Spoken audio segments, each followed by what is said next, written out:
M&A TV is privileged this morning to welcome Vettivetpillai, who is head of global fundraising at the Abraaj Group. Welcome, Mr. Vettivetpillai. Thank you. I was lucky enough to listen to your presentation this morning, and one thing that came across was that post the crisis there's been quite a lot of activity in cross-border within Africa. How is that sort of evidencing itself? Well, I think what's happening is that the continent as a whole has been enjoying growth, consumption growth, led by urbanization and demographic changes that is happening within those markets, hence opening up opportunities across multiple markets in sub-Saharan Africa in general. Hence, companies that are focused on certain sectors are trying to take market share by acquiring businesses in the neighboring countries and creating scale that will allow them to compete in years to come with international businesses that will come in as well in due course. So that's the primary drive for a lot of these businesses to do cross-border transactions now. So given that scenario, you seem to be saying earlier that there was a much more difficult funding scenario than you might have in some other parts of the world, where in fact funding was either not as available as it might have been in other countries, other continents, and where it was, well, it might be simply disproportionately small, perhaps.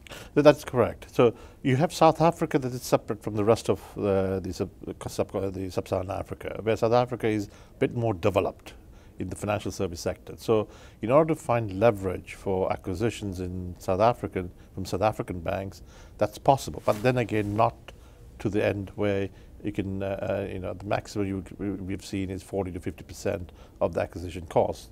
Not a lot. You can't go up to the markets where you've seen in Europe or US. The rest of sub-Saharan Africa is still not there yet. Although you have international banks in those markets, but they're not lending into those acquisitions as the South African banks are doing today in South Africa.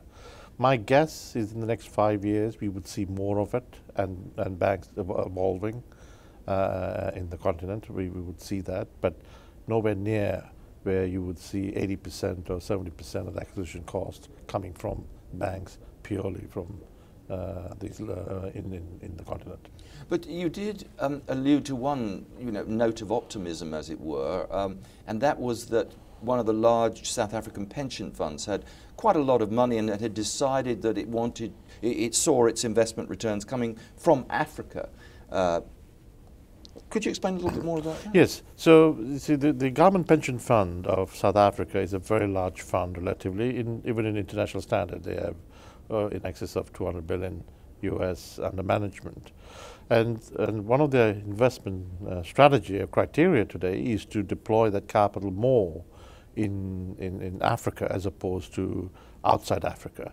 The rationale behind that thinking is that South African businesses today are well established and are leading, quite a lot of them are leading firms in their own right.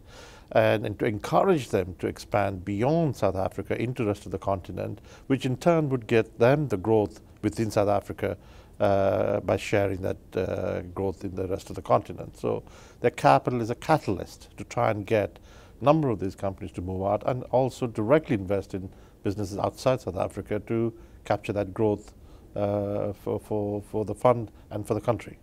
That's rather encouraging for the outlook for African M&A, wouldn't you say? Absolutely, and we would see more of that. And we've also got a number of pension funds in the rest of the continent, like Nigerian pension fund, the Kenyan, the Ghanaian, Tanzanian, etc., who are also deregulating their ability to invest in private market in the continent. So it will help all around to deepen the capital market further. That can only be a good thing, I think. And thank you very much indeed for joining us this morning. Thank you.